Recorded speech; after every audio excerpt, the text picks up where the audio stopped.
You are watching Access LaPorte County Channel 97. Coming up next is the October 6th meeting for the Michigan City Board of Public Works and Safety. You can find more information for this meeting by visiting www.accesslaportecounty.org. Good morning. I'll call to order this Board of Works and Public Safety meeting for Monday, October 6, 2025. I'll call the roll. Mr. Simmons is absent. Ms. Tisdale is absent. Ms. Smith? Present. Ms. Moore? Present. Mr. York is here, and Attorney LePage is here.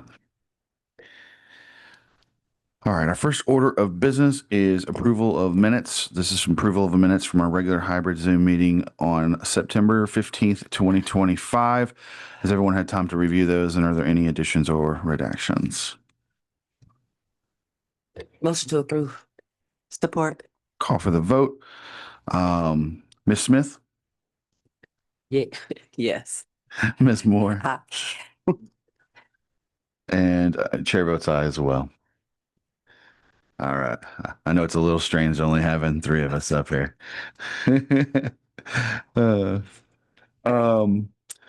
right. Okay. Before we get started, Attorney LePage, you just guide me. This has been the first memorandum of understanding that's been asked to be removed from the agenda. Do we need a motion to amend the agenda? Yes, you can. Okay. We've been advised to remove this as of now. It may come back, but as of right now, we've been advised to remove this memorandum of understanding for the Indiana plan at this time. Would anyone like to make a motion to that effect? Motion to remove the MOU between the City of Michigan City and the Indiana plan. Second. I'll call for the vote. Ms. Smith? Aye. Ms. Moore? Aye. Chair votes aye as well. Okay, thank you guys thanks everyone for doing that. Okay. Okay, our next order of business is a request for special purchase. The Michigan City Police Department is requesting a lease special purchase agreement of a 2026 Chrysler Pacifica and a 2025 Jeep Grand Cherokee for the total amount of $90,624.06. I'm assuming we're buying out a lease. Yes. It would be a lease with the option with Got it. new purchase. Okay, just making sure I understood that one. Kyle, the Yes. floor is yours. Assistant Chief. Good morning. So just to give some optics here, the LaPorte County Drug Task Force since 2016 has been essentially funded through HIDA, which is a grant-based program for high-intensity drug trafficking areas. Up until very recently, the LaPorte County Drug Task Force and HIDA have been arranging for the lease and or rental of vehicles that are operated by the detectives that are represented in the task force itself. A couple things have changed. Number one, due to rising costs for HIDA and the city of Crown Point, they have now switched the way that they are funding these vehicles into a stipend or simply reimbursement. And the second thing is that we, as a task force, are now, not anymore, but the LaPorte County Drug Task Force, are switching their lease provider who requires some additional steps in terms of securing these leases. So the entirety of what you guys are speaking about right now will ultimately be funded through HIDA and through LaPorte County Drug Task Force. Great. Any questions of, I want to get this right, Commander Szyparski? Chief, Yeah, that's okay. Yeah. Assistant Chief Szyparski. When I wrote this, Just make sure. Assistant Chief Szyparski. Any questions? It might be more for Amber, but how does the, if I'm reading through this, I know the LaPorte County Drug Task Force is paying for the vehicles, but they're going to be covered by the city's insurance. Yes. So how's that work? They're just the funding source for us. Everything's titled in our names. They become our vehicle and our fleet. Are part of our fleet. And just for additional clarity, the only vehicles that the city of Michigan City is insuring are the ones that the Michigan City police officers are driving. So if you have LaPorte City and LaPorte County detectives within the unit as well, they are being insured through their respective agencies. Thank you. That's good clarification. Thank you. Any further questions of the board? Okay, I'll open up for public comment. Any public comment on this item? Any public comment on this item? Any public comments? Anything online? Okay, I'm going to close public comments. Any further questions of Chief Shaparsky? If not, I'll entertain a motion. Motion to approve. Support. Call for the vote. Miss Smith, Aye. Miss Moore. Aye. Chair votes aye as well. Thank you. Thank you.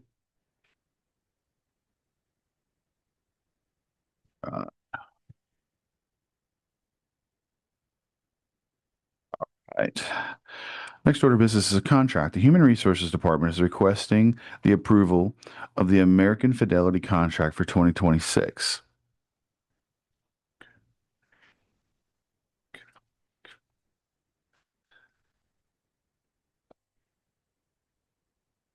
Good morning. Good morning. So I am requesting the approval of our American Fidelity contract. They did make some changes to our offerings for 2026 based on us going to a portal. So in going to the portal, we can't provide some of the other options that we had, and it's actually going to be less for our staff members to participate in this program. And these are voluntary products, so it doesn't cost the city anything. Excellent. Any questions for the board? So you say going to the portal. What's the current? So currently, we've been doing passive open enrollments with paper. So our goal for 2026 is to have an active open enrollment, which would be in November. And also the portal will provide all of our staff the opportunity to enroll in insurance online. And that way, in this portal, they'll see exactly what they selected, how much it costs before it actually comes out after the fact to see that, oh, I didn't realize that this product costs this much money. They'll see it all as they're starting to enroll. I think that's a good change because I know some people, you get locked in, right? Correct. Correct. Sorry. Go ahead. So does the portal it's only offering American Fidelity products? No, it's going to be offering all of our benefit products, our medical, our dental, our vision and life insurance. So as you go into the portal after we have open enrollment, you can go on that same day. We haven't set the date for open enrollment as of yet, but you can go into the portal and see all the offerings of all of our insurance benefits, and you can select them in the portal. And before you hit submit, you can actually see a cost of everything that you selected. So if you see the total and you say, wow, that's more than I can afford, or I wanted to pay, you can go back and decline some things before you hit submit, because what has happened in the past is you've seen it in January after open enrollment is closed and you can't change. One more. Okay. Do it. I knew you was coming with it. So if I don't want any American Fidelity products, You don't have to select them. American Fidelity is voluntary.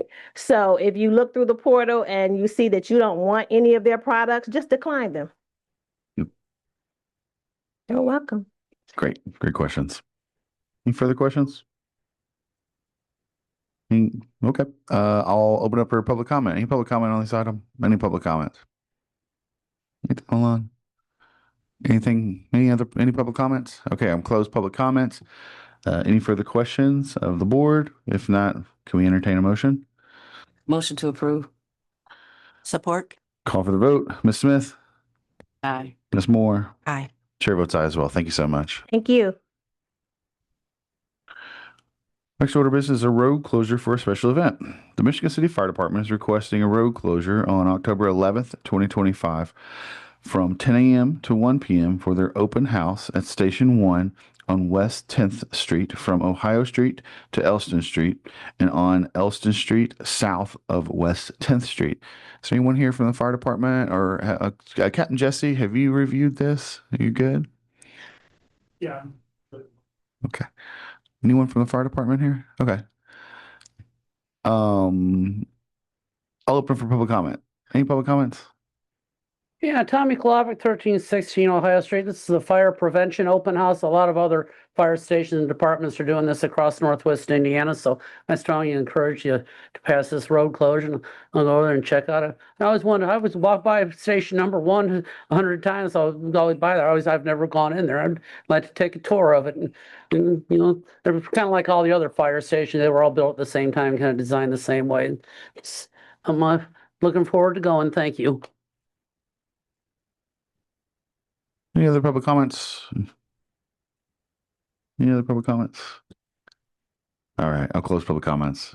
Anything from the board? Okay. Motion to approve? Second. There we go. I'll call for the vote. Ms. Smith, Aye. Ms. Moore, Aye. chair votes aye as well.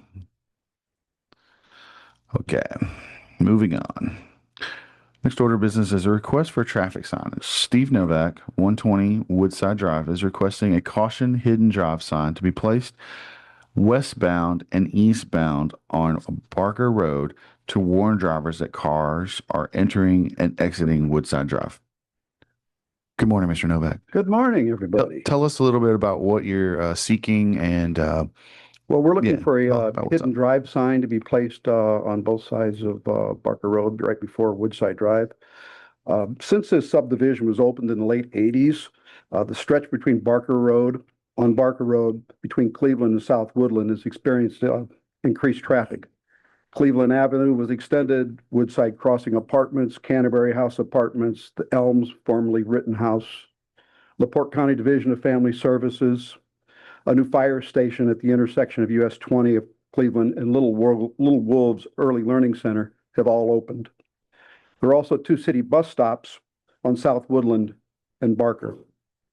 Additionally, they're seeing more pedestrian traffic by adults and school children, which is increasingly dangerous as there are no sidewalks on Barker Road in this stretch. So I'm asking that you consider hidden drive to try to slow the people down.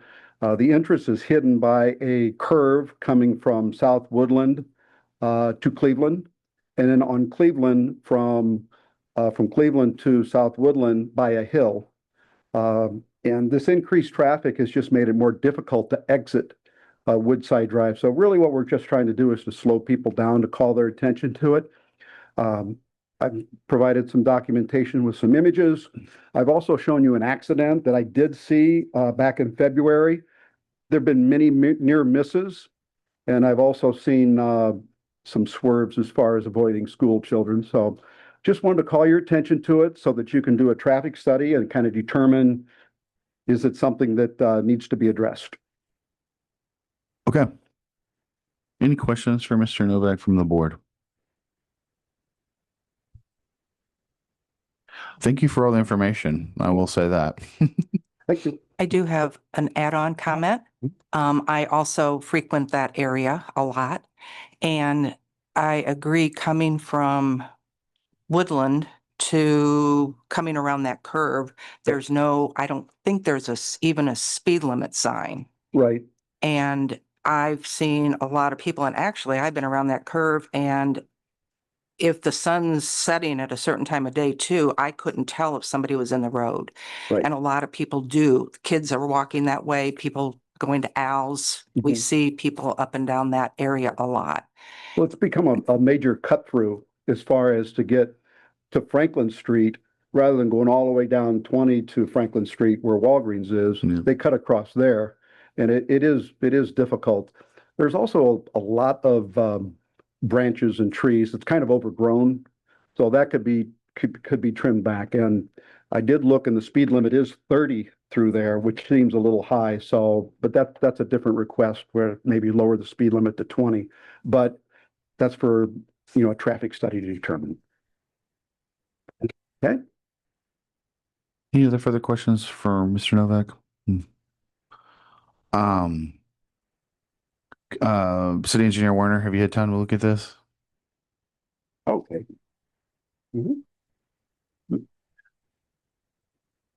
Tim Warner, city engineer. I kind of briefly looked at there. I drive by there a lot too. I don't really see the issue, but I'm a more observant driver, I guess, than most. I can see Woodside Drive pretty clearly, but there's definitely vegetation that's encroaching into the roadway on both sides of Barker. I mean, it's not just Barker. We've got Warnke Road. I mean, other roads I drive, the vegetation is creeping into the road. We really need to try to maintain that. There's a street light just to the east of Woodside Drive on Barker with the transformer pole on it. Behind that pole, we have 13 feet of right of way, and the vegetation has grown out beyond the pole. We really need to clean that right of way up so that people coming from Woodland can actually see the intersection as they approach. Oh, so it's in that curve right there? It's outside the curve. So Oh, you come got around the it. curve, there's one house with a driveway, and then Yes. the right of way is really vegetated from that driveway at the first house as you come out of that curve to Woodside Drive. Okay. We need to get that cleaned up, as well as the other side and the property to the north of it. This is all over the city. We have this issue, but this is certainly with that Woodside Drive coming out. It's an issue. I don't know that putting a sign in there that's going to get overgrown eventually is going to help any, but we need to have street department cutting back the vegetation so that as people come out from Woodland, they can kind of see Woodside Drive as they get closer beyond that utility pole. Excellent. Okay. No, that's a good observation. Any questions of Engineer Warner from the board? Can we have Sean go do that and look at that? Would that be something? Okay. I mean, is that within the wheelhouse of within the wheelhouse? I certainly think it is. I haven't spoken with him about it. I haven't talked to him this week, but yeah, I mean, I'll certainly have a conversation with the street department and say, can you guys do it? If not, I know the sanitary district has the side mount trimmer. They can just go back, they can measure 10 feet off that utility pole and just grind everything back so that we have a clear sight line up coming up to Woodside Drive. Okay. Any further questions of Mr. Warner? Engineer Warner? I'm going to get Captain Jesse up here just to have some statistics. I do know he has prepared some today, or at least has looked into it.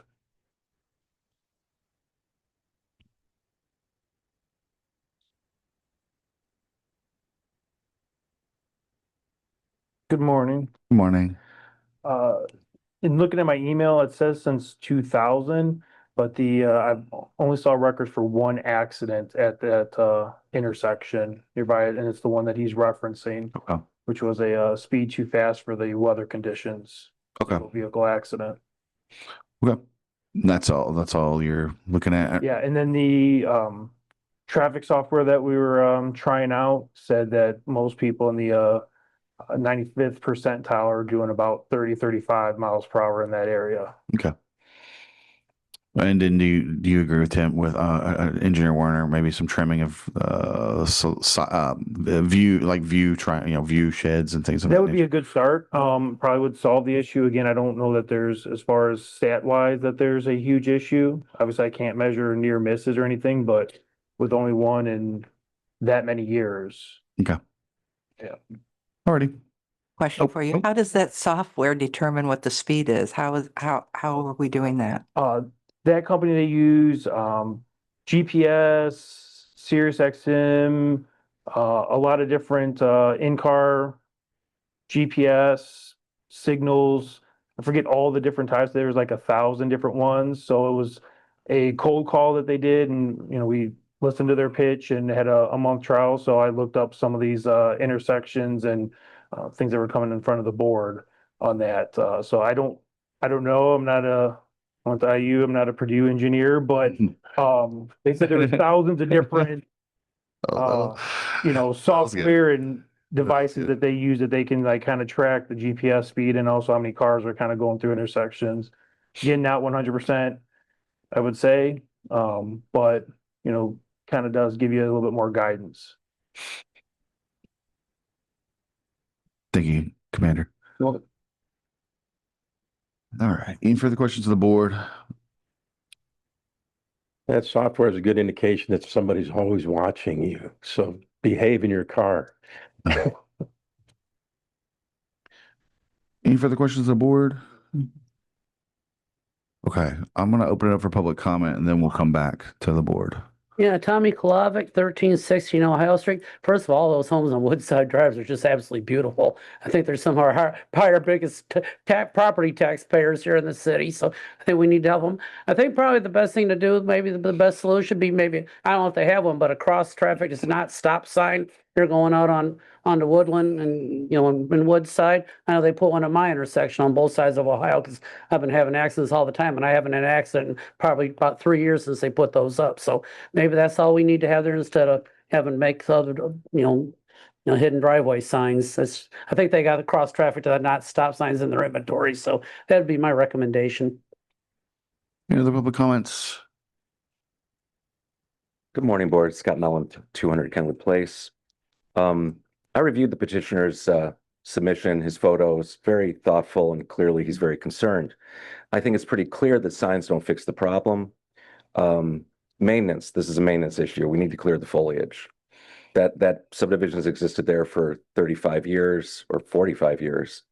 And we have one documented accident, which was in the snow. So I don't see the need for additional signage. But as you know, maintenance would be the thing to do here. Thank you. Any other public comments? Anything else? Any other public comments from anyone? Anything online? Okay, nothing online. I'll close public comments. What's the pleasure of the board? What would you guys like to see happen? Maintenance? Okay. Can we keep it on our board and have a report back? Would that be appropriate? Okay, I'll make a motion. I motion that we refer this to the city engineer and the street department and or sanitation if they can't do it. I'll let Engineer Warner organize that. And then also have put this on our pending items list for, I don't know, when you want to hear back, November? Give them a little bit, or do you want to hear it back next time? Before it snows, absolutely. Well, don't say that word. So how about before our next meeting? You think we can get to it for our next meeting? So I'll make a motion that we refer this to, let me change up my motion. Let me revise my motion. I make a motion that we refer this to the street department and or the sanitation department, and Engineer Warner will organize that, and that we get a report back at our next Board of Works meeting. Support. I'll call for the vote. Ms. Smith, Aye. Ms. Moore. Aye. Chair votes aye as well. Is that, Mr. Novak, would you please come up here again? So we're going to have a report back before the end of the month, and then try to get it cleaned up for you. But also while they're out there, I'm sure that Mr. Warner will be looking at the road and angles and things of that nature. Okay. Whatever we've got to do to improve it, that's fine. I'm not an engineer, so hidden drive was what I came up with. That's Sure. without any support. But I do appreciate you putting together a packet. We No really do. problem. Thank you. you. Yeah, at least he came with stuff, okay, our next order of business is a road closure for construction. Woodruff and Sons Incorporated is requesting to close 2 northbound lanes of Wabash Street between 6th Street and 7th Street, and 1 southbound lane in the same block, starting as soon as possible, for 4 days for the installation of the underground sanitary sewer service for the Barker Depot Train Museum being built at this time. Is there anyone here from Woodruff? I thought I saw a Woodruff ad out there. Thank you for being here today. Just, if you don't mind, I know I read it, but can you just tell us a little bit, just in a nutshell, what we're doing? Basically just putting a new service line from the site. We got to go across Wabash and tie it into the existing 30-inch sanitary sewer. Okay, and I think it's near that, in the middle, or it's closer in the middle, if I'm not mistaken. Yeah, so that makes sense. Okay, any questions of Woodruff while we have them here? Any questions? Maybe this is not for you, but I don't know about the Barker Train Depot Museum. Sure. So, in a nutshell, they are building a new, I think it's a museum, but I think it's also like a place you can have events at as well, small events, and then it actually has an old Barker a train car in it that they've purchased, so it'll actually have an old car in it as well. And it's right on the corner of Wabash and 7th. It's what's being built right now. It's currently being constructed there. Yeah. Yeah. So it's all going to be part of that kind of campus. Yeah. Yeah. So it's all going to be part of that campus there, if you will. Go ahead. So the 4-day closure to be closed, just completely closed or closed between a specific time? I think it'll have to be closed for. It'll be, Yeah, it'll have a It'll big hole in the completely- ground. okay. Yeah. It's quite it's not going to be the smallest of it's going to be a pretty good size hole in the ground. Yes. We did work with I believe Bruce to when you guys submitted to keep one lane southbound open, the furthest lane, and that's what we kind of come up with when Tim and I called. Okay. Any other questions of Woodruff while we have them here? Any other questions, you guys? Okay, I'll open up for public comment. Public comment on this item. Yeah, Tommy Klovic, 16 Ohio Street. I think that museum is going to be really, really nice. It's going to be a great attraction for, I think, Michigan City for years to come. I think, it's going to be a lot better. They're probably going to have putting that there so they can have men's and women's toilet areas indoors instead of porta potties. They're having this nice big fancy museum instead of having toilet areas instead of porta potties. There'd be a lot better. So let's get this Bruce Woodruff and Son get in there and do their work and let them get it done before the winter time and this winter season starts. And keep good luck and have a safe and successful project. Thank you. Thank you. Any other public comments? Scott Mellon, Turner County Place. Of course, we're going to support this. It needs to be done. Infrastructure stinks, short-term pain for long-term gain.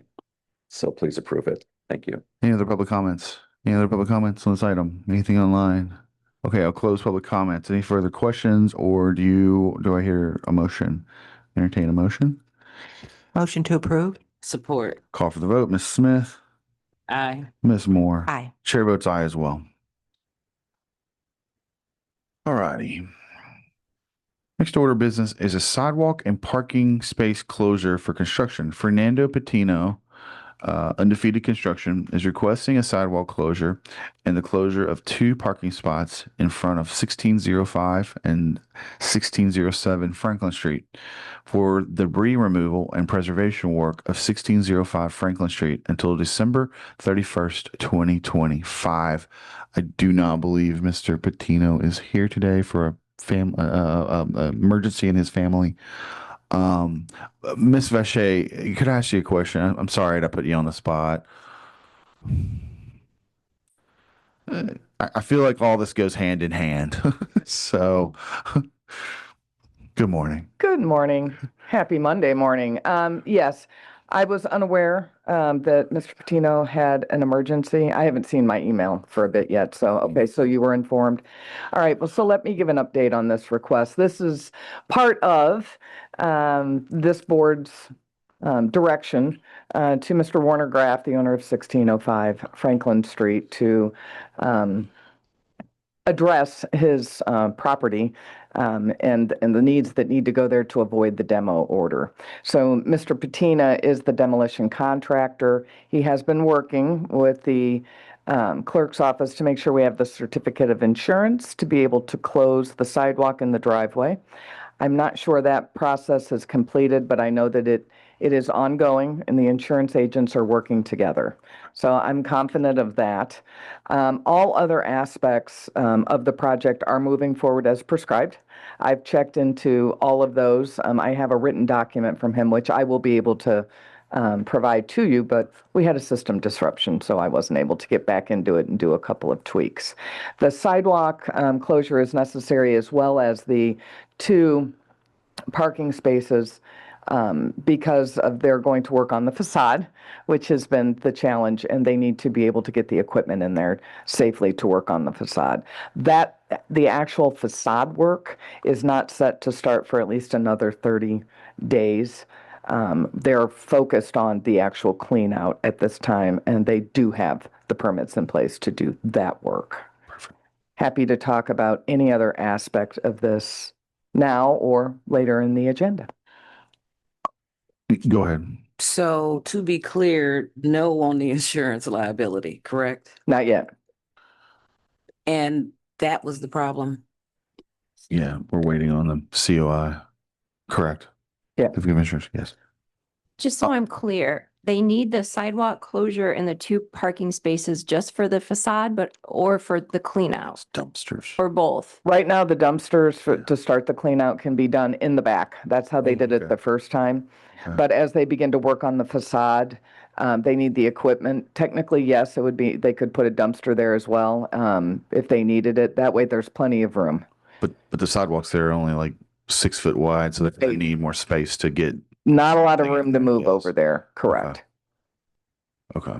No, we're kind of combining thoughts here, different things, but obviously we haven't seen anything to show what it looks like, and I know you're approving that, but just from a person walking around and I come down the alleyway from the back and I see the whole roof caved in and nothing but that front part kind of standing.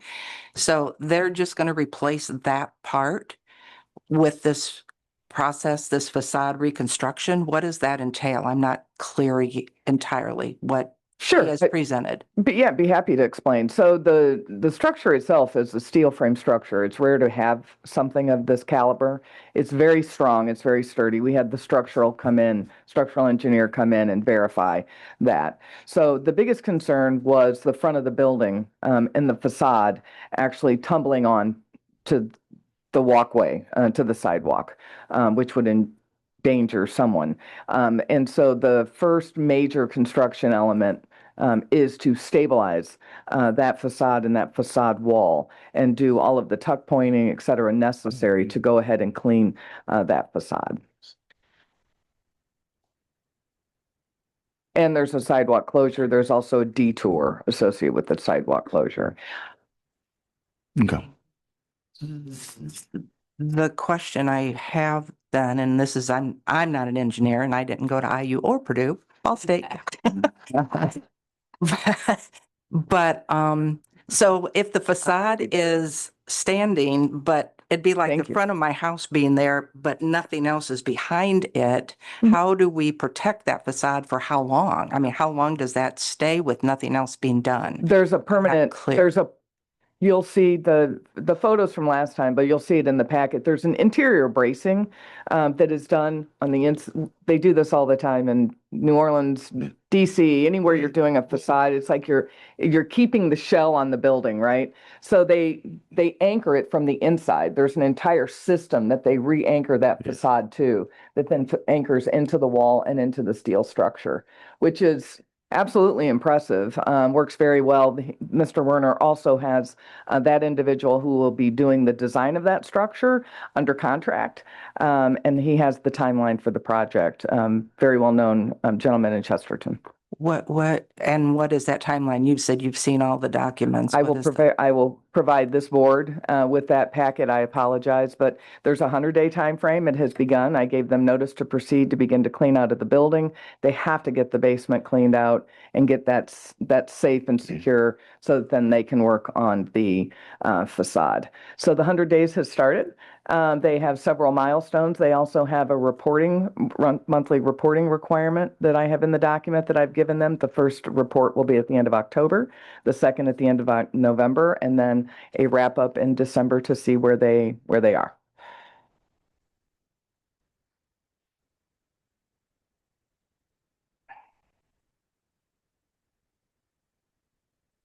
Any questions? You good? There's more. There's more. Did you get your questions answered? I don't know. Okay. Actually, I know- saw the look. Yeah. I know code enforcement was also a part of doing this and seeing that, and I don't see anybody here. Is anybody here from code? Code? No. I've been taking the lead. DeMarcus will go through and check as needed, but at this point, the most important thing was to get the 100 days started, to make sure that they had fulfilled the terms of the order, which he has, and to get them going. The only thing they're missing is obviously the COI for the sidewalk closure. Mr. Patina has multiple insurance companies, and so that's kind of that's made it a little bit more difficult, is what I'll say, and he's a small contractor. The second thing is to get the building permit for the actual facade and the structure, and that has also been submitted and it's being worked on. Yeah, I do know you've been working with them. Yes. We just, yeah, our documents are tied up somewhere else. Yes, and so I will get on, and it makes more sense when you see it all put together. There's a schedule, you have the two contractors, the ability to pay what's expected. So it makes more sense when you can see it. But I have reviewed everything and gone back and forth to make sure all of those elements are in place and gave them notice to proceed to go ahead and start clearing out the back. And then after they get through that, we'll see what's next. So, Ms. Vache, we still need the COI. Yes. But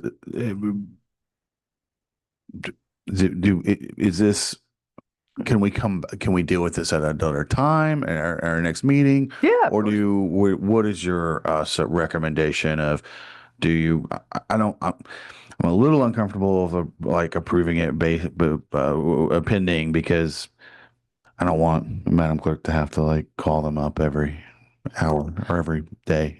Oh, absolutely. I would say, just know that per this board, that process is in place. They've done what we have asked them to do. I have the documentation. We can come back in 2 weeks. That should give them plenty of time to get this COI worked out. They don't need to be on the sidewalk in the next 2 weeks. Sure. Everything that they need to do with the cleanout can happen from the back of the building, as they did before. So it doesn't stop anything. I would just continue it on, and then that way you get a full report and you are able to vote in its entirety. That's definitely an option. Okay. Thank you. That's what I needed to know. Okay. It's like, I didn't want to like tie it up and then have the Board of Works is holding up, the project now. Any other questions of Ms. Vache while we have her up here from the board? Okay, I'm going to open it up for public comment, and then we're going to come back and make some decisions. Yes, Tommy Kolovic, 1316 O'Hare. I hope you let everybody get, Mr. Fernando and Mr. Graff work on their building and everything, get that restored, get that back looking nice. The last thing we want is the Midtown section of Franklin Street to resemble the northern blocks of Broadway over in the city of Gary. They've had to tear down a lot of their buildings. It's just all open space now. I hope maybe in the future, Mr. Graff can go in front of the redevelopment commission, get a facade grant to improve that building and make that and bring back to normal. I just, like I said the last time, I don't see anything different doing here that Mr. Graff is asking than what you previously did for Leeds Public House. You gave them all their streets closures and sidewalk closures for that. You need to give them for this. So I hope everything goes through, and good luck, Mr. Graff, and everybody work with the city, and the city work with Mr. Graff, and everything gonna work out really good, I hope. Thank you. Okay, any other public comments? Scott Mellon, 200 Kenwood Place. We got a little lost in the weeds on that. It's an engineering process to stabilize the facade. It's a well understood engineering challenge. I would suggest a conditional approval, so that doesn't have to come back before the board. A conditional approval pending receiving the COI and any other appropriate documentation. But since the Public Works Director, I would never speak against her, suggests the 2 weeks won't hurt the project. You could also wait, but a conditional approval would fit. We're finally having progress on this property. He's meeting his milestones. There's a clock ticking, and weather is coming. So I think anything we can do to facilitate the timeline, we should entertain. So my suggestion again is a conditional approval pending receiving the appropriate paperwork. Thank you. Any other public comments? Anything online? Okay, I'll close public comments. What's the pleasure of the board? I think we take the recommendation of the Public Works Director.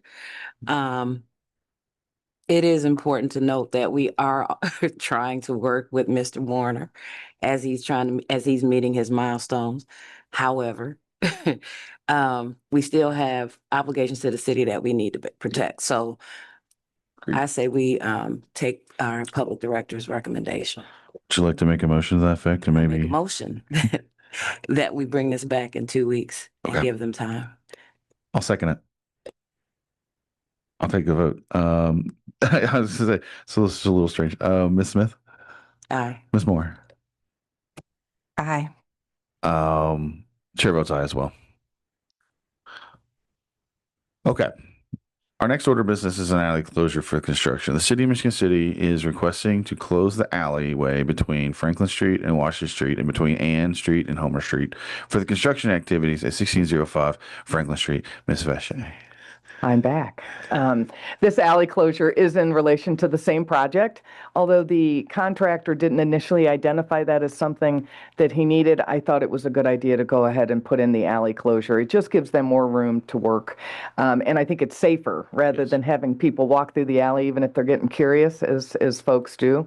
And I think it'll give us an idea of how much that alley is really used, and is it something in the future that might be able to remain permanently closed if Mr. Graff is able to bring his entire vision to the table with both of his buildings. Time will tell. We got to get through this one first. But closing the alley temporarily during construction just seemed like a safer thing to do. So I threw that in there as well. Excellent. Any questions of Public Works Director, Ms. Vacher? Okay, I'll open up for public comments. Any public comments? Any public comments? Okay, I'll close public comments. Anything? Yeah. Okay, close public comments. Any thoughts? Nope. Motion to approve.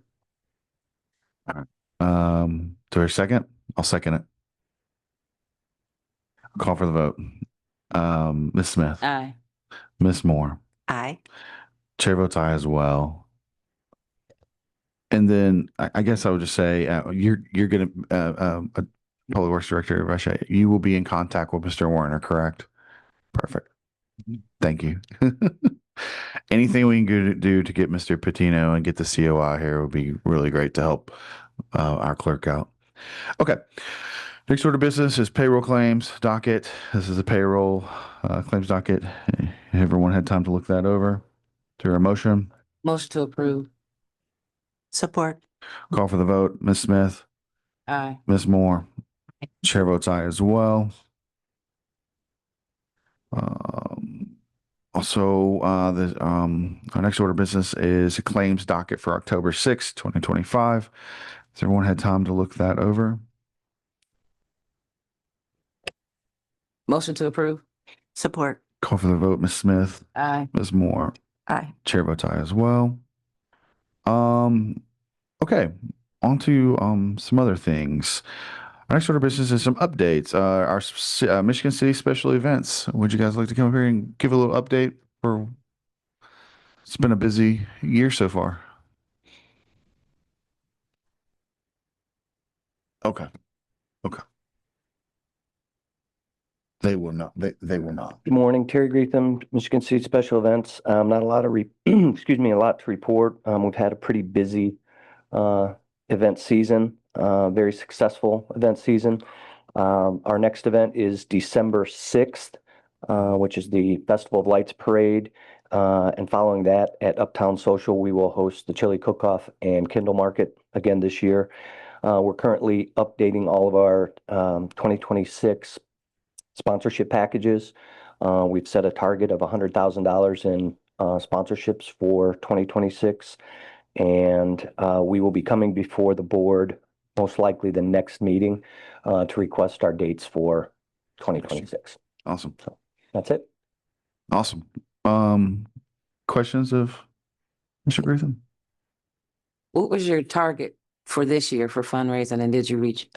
Our target for this year was 100,000. We did not reach it. We hit 86,500.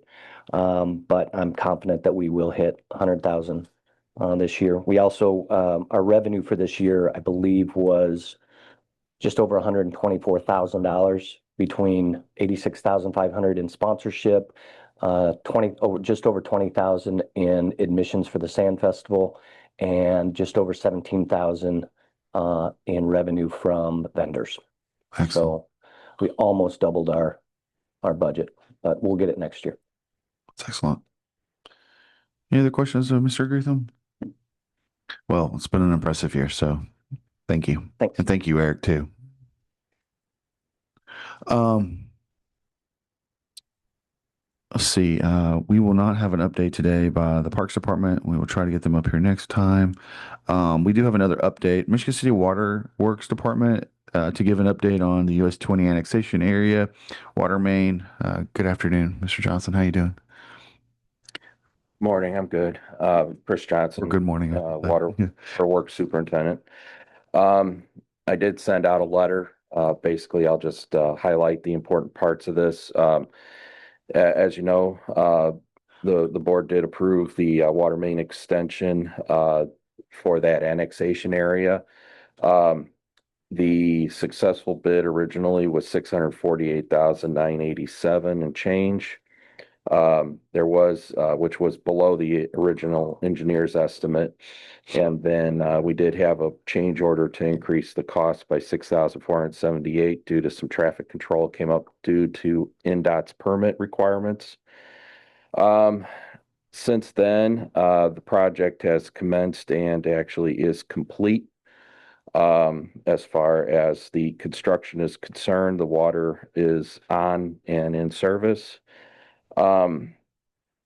There was some additional cost, a fitting that was missed in line quantities during bidding and some additional construction entrance requirements by NDOT that would have increased the price by $13,169. However, we were very fortunate. The soil conditions were much better than anticipated. There was no extra construction required as a result. And so those soil conditions were reducing the cost by $46,338 a change. So overall, there's a second change order with a reduction of $33,169.30. And according to the agreement that we had, if there was going to be a reduction, I was just going to let you guys know. So there's no vote was needed to approve that. So overall, with that reduction, the total contract price for the construction portion was reduced to $622,296.58, which ended up being approximately 16.5% below engineering estimates and 4.1% below the bid. So we actually saved a lot of money in this project. We were very fortunate that the ground worked to our advantage in that situation. And then there was also an excess of materials ordered. There was under the engineering review, setting up the purchase of materials. Some additional materials were ordered that weren't needed. Because they weren't needed, the department effectively bought those materials back from the city because you wouldn't have a use for them anyway. And so that was $17,372, which has already been sent to the controller's office. Therefore, the total value of the materials for the project was reduced from $361,989 to $344,989, which came out, which is 37.9% lower than the engineer's estimate. So overall, the project was supposed to cost about $1.3 million. That was the budget. Final cost of materials and construction was $966,923.86. That was 4.4% below the bid total and 25.6% below the engineer's estimate. So as far as that was concerned, I consider that quite successful. The project did take a little bit longer, primarily due to permitting, but that's all taken care of. The one final piece is wetlands rehabilitation, but the sanitary district has that under their construction contracts. And then in the end, we have a cost sharing agreement. When we total everything out, there'll be a determination on who owes who what. And then we'll balance out that part of it. But that's between the sanitary district and the Department of Waterworks. Questions of Mr. Johnson from the board? Seems like a very successful project, and thank you for bringing it in under budget, I guess. All right. Yeah. Thank you.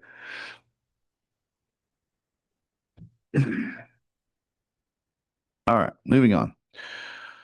Moving on to our unfinished business.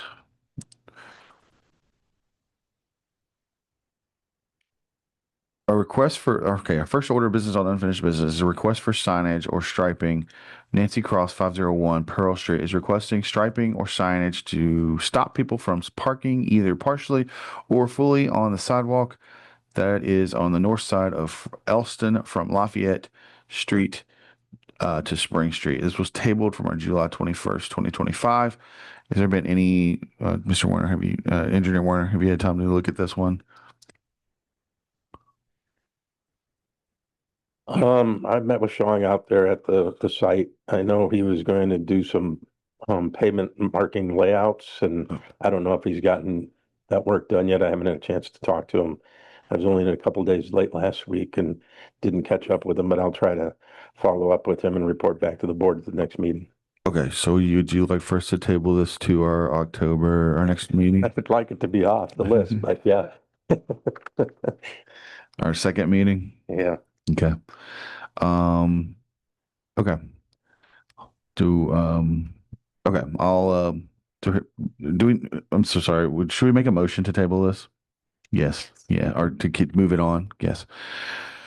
I'll make a motion that we keep this on and that we table this, keep this on our tabled agenda, and that we move it to our second meeting in October to hear a report back. Support. Call for the vote. Ms. Smith, Aye.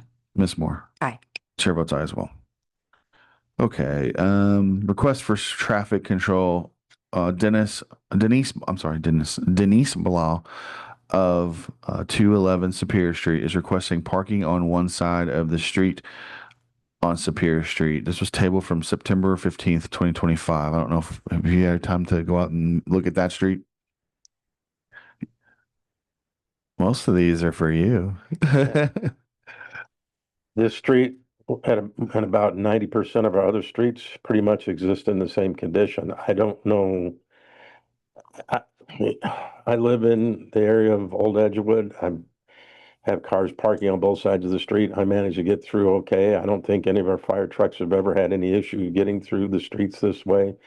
I don't see where this is going to improve anything other than make one side of the street angry and the other street overjoyed, the other side. And if you do this on this street, we're gonna have to do it at every street through the city, and that's Okay. it's an issue that is not an issue in my mind. And did we look at the striping? Is the striping correct? I mean, not striping, the curb striping painting. Is it back enough? Is it far enough back? There is some, in other places, there's none. I recommend the board. Attorney LePage, please. Can we just repaint it? I mean, Is the curb, I think that was what was asked, was that if the curb was painted correctly from the intersection back. There's some blocks that are painted and some aren't. There's some signage up in some blocks, some aren't. It's in the places that are painted, there's still people that park on the yellow curb, and it's becomes an enforcement issue, and it's, I don't know. If we want to do that, I need to get direction of which side of the street you want the yellow and pavement markings and the no parking signs on. Well, no, the issue that when this came to us was that people were parking too close to the intersection at Franklin Street. And the idea that was put forth was to see if there was enough, if we had restricted enough space, if you will, with the painting of the curbs to push people back off to park further down. You painted 40 feet back from the intersection. That's what we're looking Whether at. people are parking there when it's painted or not. That's an enforcement. Yeah. That becomes enforcement. So both sides are painted 40 feet back right now, the yellow? North side is, yeah. North side's painted, south side's not. So we paint the south side back? We can paint it and it's got to be enforced. Yeah. Yeah, but if we don't give them the Let it tool, go. then they can't enforce it. So yeah, give them the tool. Captain Jesse or Commander Jesse.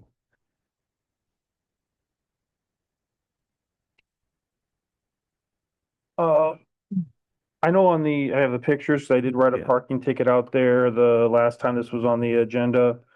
On the south side, it does look probably close to the 40 feet painted yellow. Okay. On the north side was, I don't know, just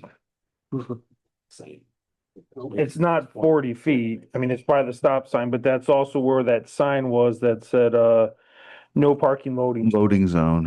And we were So- looking at maybe taking that out because the commercial parking, well, there's not a commercial business tenant there anymore. Right. And if they want it back, then they'll have to come back and request it. So I mean, if as far as I'm looking here, just guessing, it's probably 40 feet. It's about 2 car lengths on the south side, so probably extend the yellow curb on the north North. side. And then again, I will let the officers know to keep Yeah. that area in mind. And I then, think it's just obviously with all the houses in the apartment complex there, it just becomes a cramped area for yes, guests agree and with you. residents. I agree with you. So let's look at, and then I'm thinking we probably need to make an official motion to remove the signage. That way it directs our street department to remove the signage.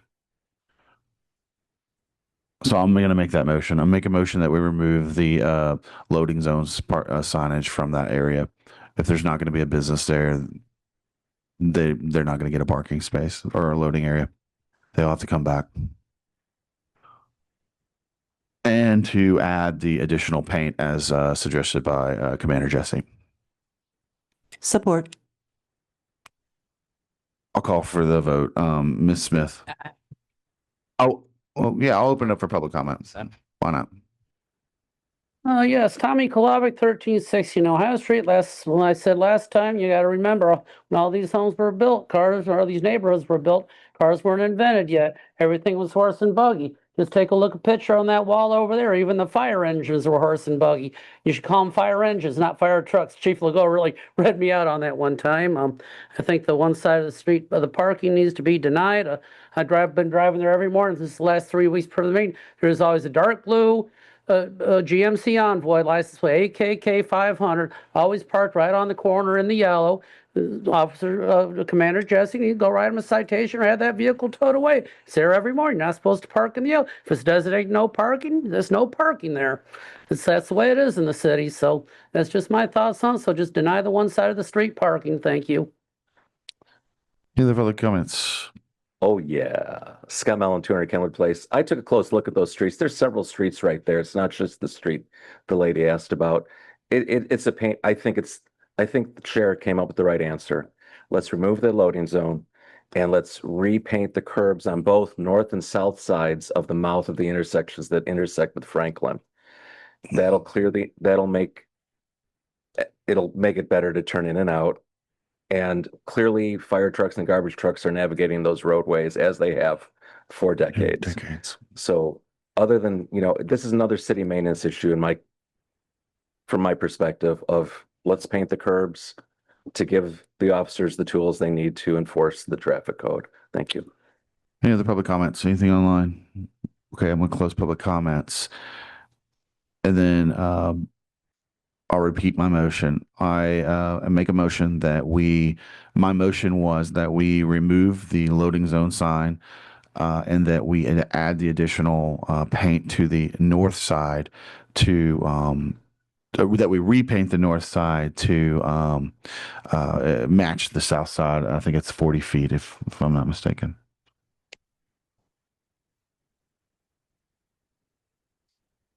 Attorney LePage. Do you want to add to that motion to deny the one street or the one side parking on the street as well to that motion? Yes.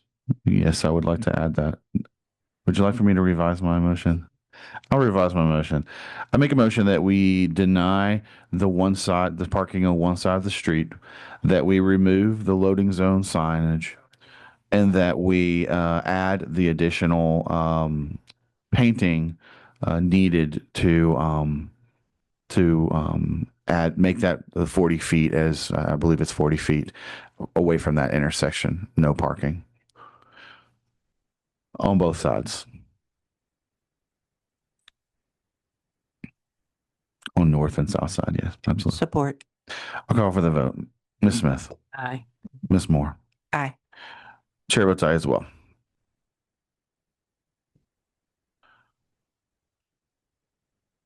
Okay, moving on. Our next order of business is a request for sidewalk repair. Stephen Lockridge of 302 Crestwood is requesting to have the sidewalk repaired in front of his driveway in order to repair his own driveway. This was tabled from our July 21st, 2025 meeting.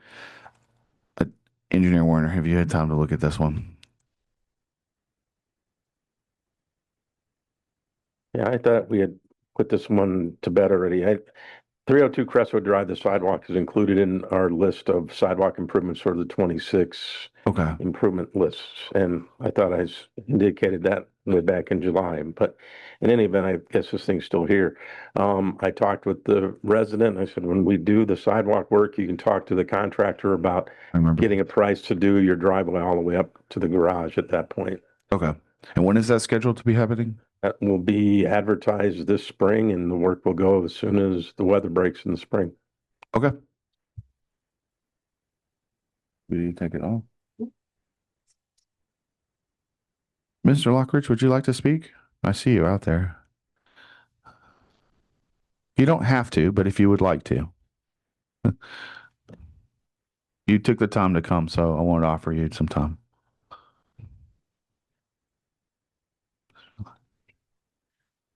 In the July meeting, it was mentioned that we were going to table it till now. It wasn't specifically said that we put it in the 26 agenda. From what I understand, what I heard was that we were going to try to get it in this year. It wasn't just specifically set for 2026. It was saying that we were going to try to get it in this year. That's what my understanding was. Sure. In highlight of that, I went ahead and did my part of the driveway. So that is complete. So I'm just waiting on the sidewalk and the apron from the city. Perfect. And now that I have clarity that it will not be done this year, you know, in light of that, that's why I went ahead and did my part of the driveway, because the weather's changing and, Absolutely. you know, it's getting close. But now that I have clarity that it is positively for 2026 in the spring when the weather breaks. Yes. It sounds like it's definitely on the agenda or on their list of improvements, and it will be bid out for spring for a spring construction season. Okay. Yeah. Also, in that whole block, if you wanted to look at that whole block, just south of that resident, there's some uneven sidewalk going south of that probably needs to be addressed also, if that's, you know, something that they want to do while they're in the area. Sure. So, okay. I'll let Engineer Warner put that on his list. I've identified almost $625,000 worth of damaged sidewalk to replace. I don't have that kind of budget for the 2026 improvements. So all these locations are on the list, but I have to address the most critical, most trip hazard presentations of bad sidewalks. So that's going to be what we have included in our spring 2026 contract for a couple $100,000 worth of improvements in the spring. Okay. Engineer Warner, you 100% are sure that 302 Crestwood Drive is on this next round of repair? Yes, it is. And I ask this because can we remove this from our pending list? Absolutely. I'll make a motion that we, hearing what's been said, that we remove this request from our pending item list, pending, and that it's going to get repaired. So Second. I'll call for the vote. Ms. Smith, Aye. Ms. Moore, Aye. Chair votes aye as well. Okay, moving on. Our next order, Mr. Lockridge, thank you for coming here today. CSX repair updates. Updates on the repairs and removal of railroad ties at the Buffalo Street crossing. This was tabled from our January 21st, 2025 meeting. Engineer Warner, the floor is yours. Hi. I've contacted CSX. I've requested the repair of the Buffalo Street crossing as well as elimination of the railroad ties. And I've left 3 messages with their 1-800 number and have received no calls back in the last 4 weeks. Okay, would you like for us to leave it on here for longer? If you like just being frustrated as much as I do, please. Okay. So when do you think? First meeting in November? I don't know that we're gonna get too. Ms. Veche, please. And Wendy Vachey, Public Works Director, in support of Engineer Warner. Quite frankly, if you drive up and down CSX's lines, Norfolk Southern's lines, all of the Class 1 lines in Northwest Indiana, you will see piles of railroad ties. This is not unusual. The railroad ties have to remain on railroad property. We do not have the authorization to touch those piles or enter the property without legal authority. I think a broader question might be to find out what the overall removal program is throughout the line. This is not a Michigan City issue. No. This is a much bigger issue. Also keep in mind that creosote ties have to be disposed of as hazardous material, because of the way creosote is, well, they're disposed of specifically because of how they're treated. So I just don't think putting this on the agenda every month is going to give you a lot of joy. I'm not suggesting that you shouldn't. But I don't think we're going to see any change in this status or the Buffalo Street change until after the first of the year. I do think we should keep calling, inquiring, and making sure they know how we feel about it. I'll do a backup call. And then maybe we can also check in with the our legislatures over the fall timeframe. But I just wanted to weigh in because I think this is just going to continue to come up and come up. So it's unfortunate, but we're kind of stuck with it for now. Thank you. Questions of the board? Board have any comments? I would love to remove this. However, I know that Councilman Prespolinski was adamant that we put it back on the table. Yes. So I don't know if we table it for longer or just let him put it back, you know. Thank you, Wendy, for your explanation, because that makes sense. And so I would definitely be in favor of taking it off our list. Ms. Moore, thoughts? I'm sure it'll come back up so maybe as suggested, we wait until after the first of the year time period as you find out. I just think it'll probably keep coming back up. Yeah. From other I mean, individuals. I've seen these piles in numerous places, and I don't think it's a top priority for CSX. So, But I do like. Yeah.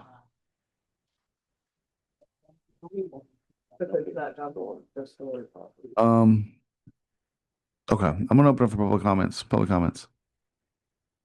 Yes, Tommy Kolovic, 1316 Ohio Street. It's been proven in the past that or anything regularly, you have to petition the United States Senate. Senator Todd Young, our senior Indiana senator, he lives in the city of Carmel, Indiana. How would he like it if they dumped 300 railroad ties in the heart of Carmel, Indiana, where he lives, like they did here in Michigan City, where we live?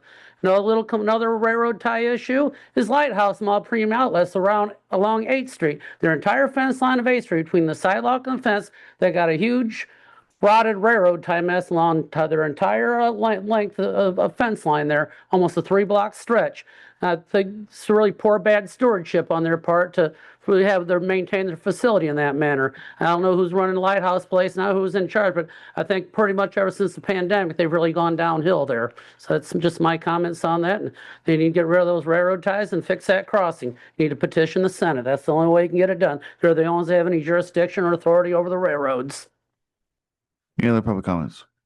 Scott Melantura, Kenwood Place. As identified, the Class 1 railroads, we have no jurisdiction of. And I personally am tired of hearing these extraneous requests that we have no authority for and are taking up all our time. I would suggest that one, you do remove this from the agenda and follow your rule that it can't be brought up for another year, because it's wasting everybody's time and it doesn't serve any purpose. Thank you. Any other public comments? Anything online? Okay, I'm closed public comments. What's the pleasure of the board? What would you guys like to do? Would you like to remove it? Yes. Is that the pleasure of the board? All right, I'll make a motion. I motion that we, hearing what's been said, I think we should still maybe find out what exactly is the process. And I don't think that, calling them is probably going to help. It's probably going to take a little bit higher up of a push. So with that being said, I am going to make a motion that we remove this from the board, or I'm sorry, from the pending item list. Support. I'll call for the vote. Ms. Smith, Aye. Ms. Moore, Aye. Chair votes aye as well. Can I ask one question, Ms. Attorney LePage? I know we made a decision on Superior Street. Do we also need to make a motion to take it off? Even though we made a motion? Do we need to take it off the pending item list? Or are we Yes, good? yeah, Okay. I would make a motion. Okay, You didn't, no, you're fine, am I good? because you didn't table it again. so No, it will okay. automatically- Just make sure. Okay. Yeah. Excellent. Thank you. With that, let's move on. I'm sorry for the long meeting. Let's move on to public comments. Any public comments? Open up for public comments. Let me pull this up real quick. Sorry. Oh, shoot. I want to make a quick public service announcement. I think this is really exciting. They'll go, I just lost it. But they're going to bring back the Wreaths. This is something that started by Keith Harris several years ago, and after he died, they quit doing it. They're going to bring back Wreaths Across America. This has been by Commander Jason Lambert Novak from VF American Legion Post 451, the ski outpost next door at Ames Field. They're going to have where they honor the veterans at the holiday time by laying the wreaths on the graves of the funerals at Greenwood. It's going to be December 13th at 11 a.m. And I'm really happy they're bringing that back. Something to Keith Harris. He used to be our former Board of Works president. He got the COVID and died 5 years ago. I just want to say, go Wolves, beat the Slicers Friday night and go over and spoil their homecoming. And then go and win the Duneland Conference Championship over in Crown Point the following week. Thank you. Any other public comments? Hello, Scott Mellon, 200 Kent Place. There's two things I'd like to bring to the board's attention concerning the Superior Street curb striping. There's 4 streets in that section that have various levels of paint on their curbs on both the north and south side. I would suggest that we expand the order to include Harrison, Gardena, and Wilshire Street. Those are the streets in a row with Superior. And that would just clean up the look there at Franklin. That's where the paint is inconsistent on the north and south sides. You're not getting that 40-foot thing. On a second note, I know this is in a couple of years past, we had a problem with pallets at this factory on Ohio. I don't know the address. It's north of 20. Now, they have some pallets stacked there, but behind their stacked pallets is a wild jumble of wood. That's illegal, and it's a huge fire hazard. I know wood piles are specifically a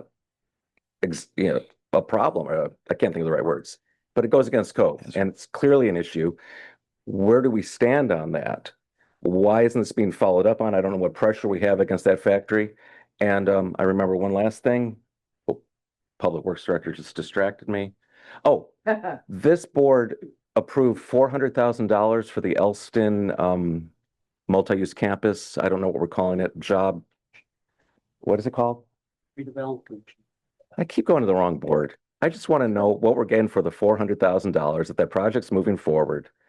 And it was an ongoing yearly contribution of the city of $400,000. I would like a status report from whichever board approved this money. Thank you. Any other public comments? Any other public comments?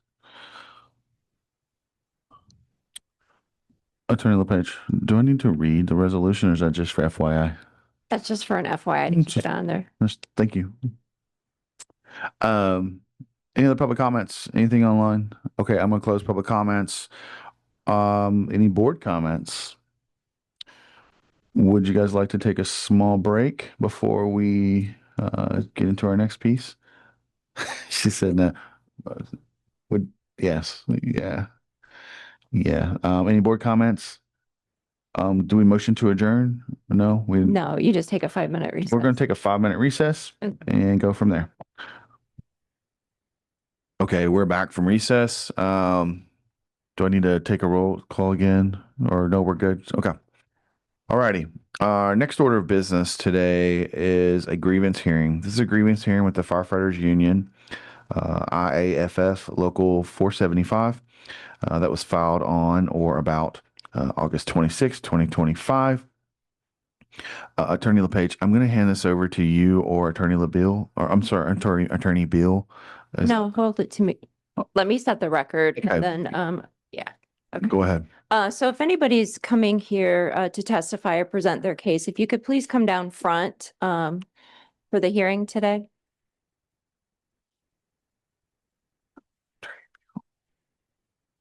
And while we're waiting for everyone to come down front, let me just set the record. So we're here today for a grievance filed by the Firefighters Union Local 475 that was filed on or about August 26th of 2025. The purpose of the grievance is a contract interpretation question, and the issue is whether or not the contract provides light duty. We have the union here, and if the union can please state who they're here by and your names presenting the case today. Good morning, Christopher Zabutis, President, Local 475. Thank you. And who do you have with you? I have Lieutenant Joe Gunchin.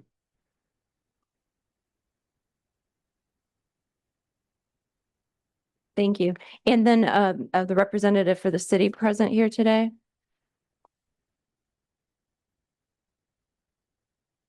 I'm the Human Resources Director, Melissa Jones Henderson. Thank you. So this hearing will go as follows. The petitioner, who is the union, will have the opportunity to present their case. The city will then be given the opportunity to provide any kind of response to that. This board is then vested with the decision to either uphold the grievance and grant the relief requested by the union or deny the grievance.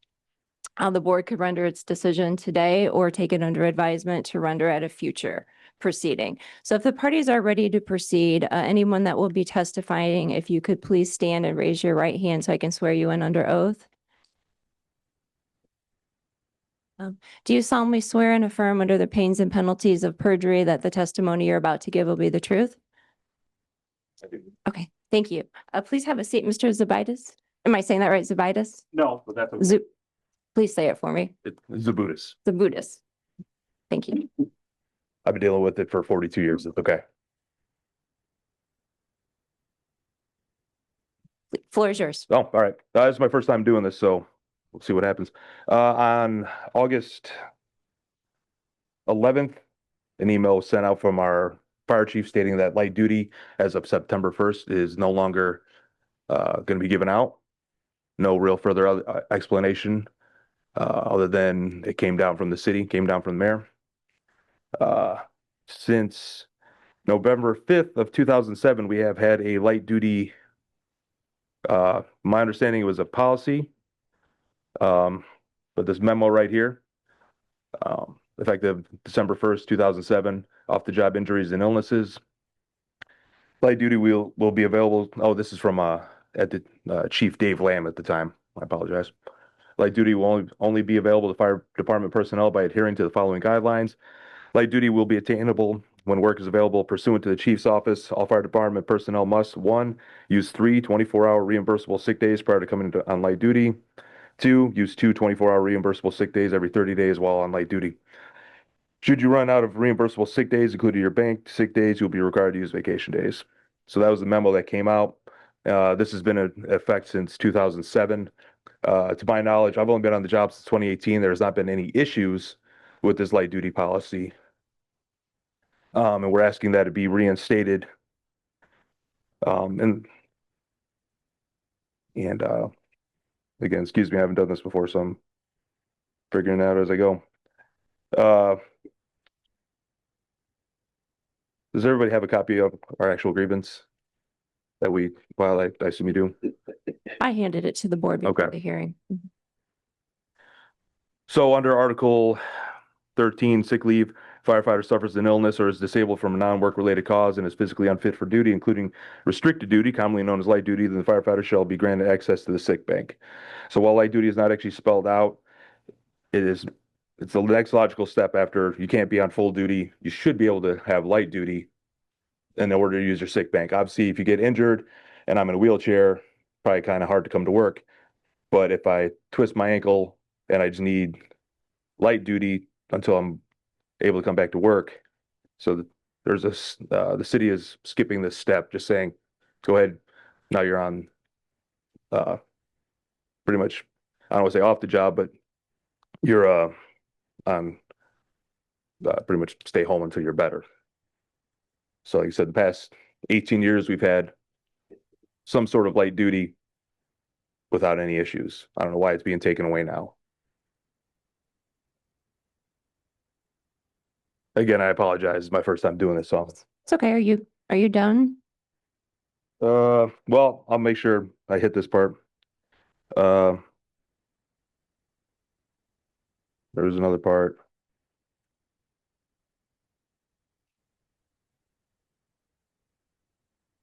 Under management rights and responsibilities on the first page of the grievance, this is in the contract. I'll skip to the last little said here. The fire chief shall have the right to make minor changes in past practices and working conditions. However, the fire chief shall notify the membership, president or his designee, or in the absence of either, any representative of the union 48 hours before the initiation of such changes. Within the time period, if the president requests a conference to the change, the chief or his deputy will meet with the president to explain the changes. Emergency situations shall be exempt. And I'll skip down to 3. Minor changes shall be construed to mean as such changes in past practices or working conditions, which are not specifically set forth in the provisions of this contract. All rights and privileges currently enjoyed by the firefighters, which are not embodied or affected by this agreement, shall remain in full force and effect unless changes authorized by paragraph A of this article or mutual consent. So without rambling on further, remedy requested, employer immediately restore access to restricted duty, also known as light duty assignments in accordance with the contract language. Any sick leave, vacation, or FMLA time improperly charged due to denial of light duty be reinstated. The employer affirmed that light duty will continue to be honored. Okay. That's what I got. When I set the record, I forgot to say that Attorney Beal, you're representing, assisting and helping representing the city, correct? That is correct. Do you have any cross exam? I do have a couple questions. Sure. So, Officer Zabutis, the contract between the city and the firefighters union, 24-page agreement, correct? Correct. Light duty is mentioned one time in this agreement. Do you agree with that? I think it might be twice somewhere throughout the whole thing. Okay. It might be. And the specific provision that you've referenced falls under the category of sick leave, correct? Let me verify here. I believe it's on page 15.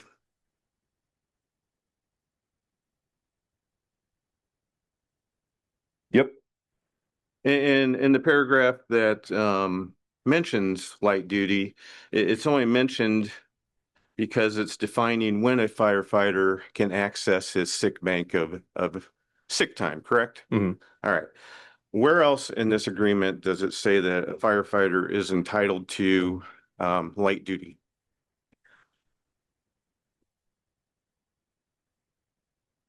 To my knowledge, well, like you said, light duty is only mentioned, I think, in that one time, Okay. possibly somewhere else. Mhm. And the firefighters union, they negotiate a contract on a yearly basis with the city, correct?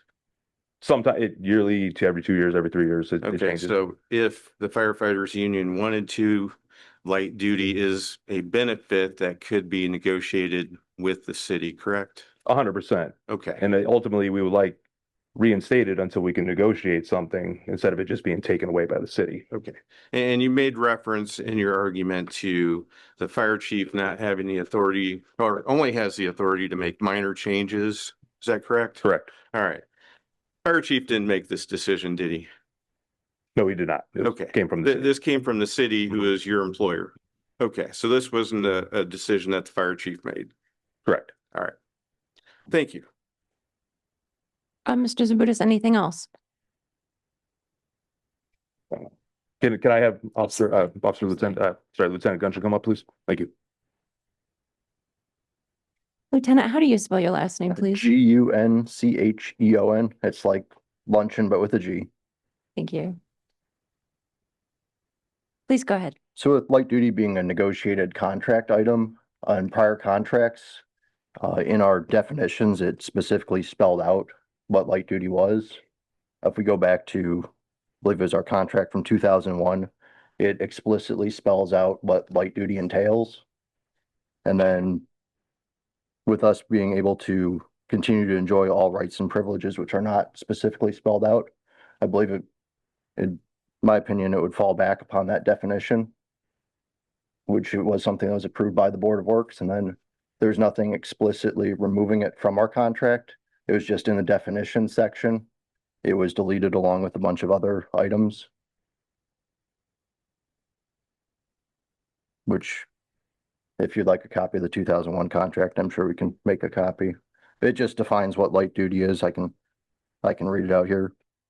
Light duty shall consist of any duty which a firefighter's physician indicates the firefighter can perform given the firefighter's medical condition, and may include filing, answering the phone, and inspections, and shall be assigned if available on day shift. So every single contract included the wording light duty, but back in 2001, we actually spelled out and negotiated what it entails.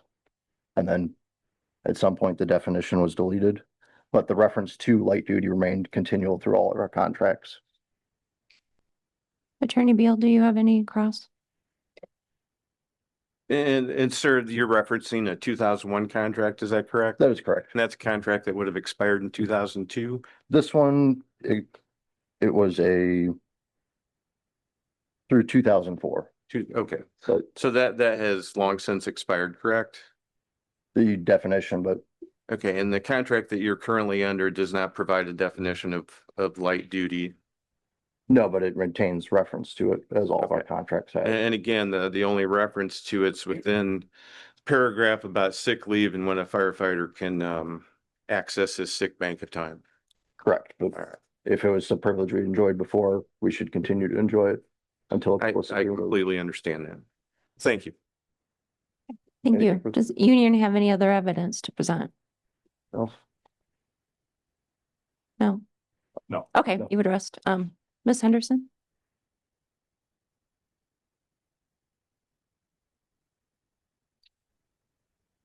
Good morning. As Mr. Zabutis stated, he referenced a memo from 2007 from Chief Dave Lamb. Again, it's a memo, and there's a sentence in there that says, light duty will be obtainable when work is available. Secondly, it's not part of their current contract. Light duty is not part of the current contract. As mentioned, it's only referenced when it's talking about using sick time to be able to use their sick bank. So it is currently not part of the contract. So at this point, we have not violated the contract. Unfortunately, in the position that they maintain, there isn't any light duty. And if we had an individual to come and request light duty, we would have to have light duty to actually give them. So if there's no light duty to assign them, then they have to be off. Now, they do have the opportunity to be off under leave. And under leave, they will use their sick time, their sick bank, and their vacation time concurrently with their FMLA leave. So we do give them the opportunity to be off, to become well, or to heal in whatever occurred to them. And during that time, they're using their sick time, their sick bank, and their vacation days. So the city stands with, we offer them the time that they need to heal through offering them family medical leave. They have 12 weeks that they can actually apply for. We suggest that they do that because when they come back, we want them to be at 100%. So from the city's perspective, we have not violated the contract because there is no light duty written in their current contract. And ironically, they have submitted some language in their new contract for light duty. Attorney Beal, do you have any additional questions? I do, thank you. Ms. Henderson, Mr. Zabutis referenced an email from August 11th, 2025, wherein the city was eliminating light duties. It, where did that directive come from? It came from the mayor. Okay. And this was department wide, not just the fire It department. was citywide. Citywide. Absolutely. Yes. Okay. And was it your understanding that there was some type of informal application of light duty going on amongst all the different departments? Yes, some of the departments are using their own mechanisms to be off or have light duty. And what we're attempting to do is make everything sustainable across the city and be equal across the city. Now, we understand that all positions aren't equal, but we have to look at the overtime dollars that it's going to cost and making sure that we're treating everyone fairly. And you talked about the fact that light duty for a firefighter doesn't really exist because their job is physical and being able to be on a truck and ride to the location of an emergency, a fire, correct? Absolutely. So light duty for a fireman would be different for an administrative assistant who is working at a desk. So that administrative assistant who breaks her leg can sit at a desk and still answer the phones or type on the computer. For a firefighter with a broken leg, it would be quite difficult for them to go fight a fire or go on call. And because we don't have light duty positions or jobs in the firehouse, we can't move someone else who may be in a position where they don't have to fight fires to accommodate that person's light duty. And do you know, has the fire department incurred overtime costs because of placing officers on light duty and other individuals having to cover extra hours? From my understanding, we have. Okay. And again, this was a citywide decision. Absolutely, all departments. Okay. And we're talking about non-work related injuries only. Non-work related injuries only. Okay. Thank you. You're welcome. Does the union have any questions for Ms. Henderson? I'm sorry, say it again. Do you have any questions for Ms. Henderson? I have not necessarily a question, but can I say something? Okay, you don't have any questions? I know. Okay. Okay. I forgot to open up to the board. Does the board have any questions for either the union or the city? Attorney Bill, thanks for clarifying. That was one of my you actually hit one of my questions. We're only talking about non-work related. It still mentions light duty and work related medical leave if you get hurt on the job. That's different. That's Yeah. correct. Two totally different things. Yeah. Got it. Does the board have any other questions though for either party? No? Okay, final statements, union? Yes, it was mentioned that obviously a firefighter can't ride a fire truck with a broken leg, but we have had 18 years of office work for our guys. We have several office positions that they could use assistance for. Now that the mayor has taken away our secretary, our second secretary, there's now even more office work for people to do on light duty, whether it's reports, assisting the fire marshal, assisting the training officer, assisting the chief, assisting the secretary. There's work to be done around light duty. Obviously, you can't throw a guy with a broken arm, broken leg on a fire truck, but there is administrative work that can be done year round. Again, I've been on the job only since 2018 and I've seen no issue with light duty. And I just lost my next statement here, but again, we've had no issue over the past 18 years. No problems. I don't understand why it's an issue now. Thank you. Thank you. Final statements from the city? So it may have been something that they have enjoyed for the last several years, but we are in the mindset to make sure that we're following the policies and the procedures of the city and making sure that all departments are following all policies and procedures of the city. And it may appear that there are other things that they can do, but that's not a decision that they can make as a staff. That's something that's made from higher up in the mayor's office. And at this point, if you're a firefighter or you're in a safety sensitive position, it's very difficult to provide light duty for those staff members. Mr. President, I'll turn it back over to you. Ms. Smith, did you have any questions? Are you sure? Okay. Ms. Moore? Okay. Attorney LePage, can you remind us what our duty is today? Either you affirm, you grant the grievance, the relief that they're requesting here, and say that light duty is provided as part of their contract. That's your decision. Is light duty something that is provided in their contract that the city's violating? Got it. So you either affirm this and say that they can continue on light duty, or you deny this grievance. And that it's a matter of contract interpretation. And that by denying it, that the contract does not provide for light duty. Okay.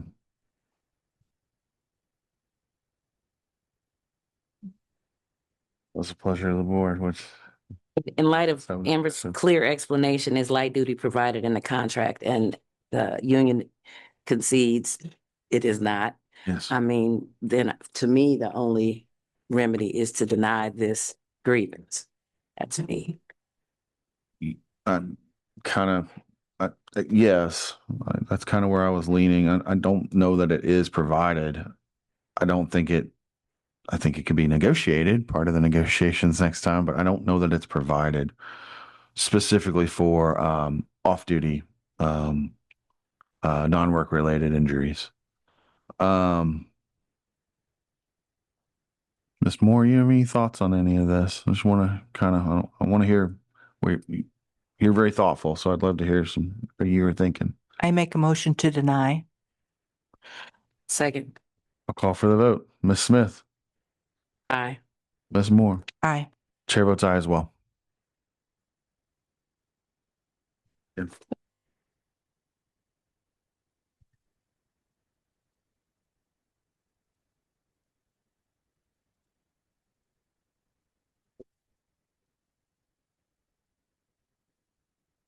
Motion to adjourn? Motion to adjourn?